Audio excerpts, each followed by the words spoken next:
মুহাম্মদ সাল্লাল্লাহু আলাইহি ওয়াসাল্লামের নূরের চেহারা মোবারক সামনে দেখার সৌভাগ্য লাভ করেছে আল্লাহ।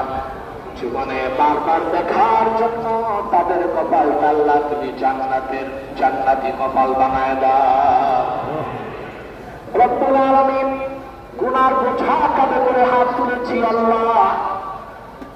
ঠিক ফজরের পূর্বক্ষণে রহমতের নজরে তুমি যখন তাকিয়ে থাকো, সেই মুহূর্তে তোমার লাখো লাখো বান্দা দুটো হাত পেতে আছে এতিম কাঙ্গালের মতো।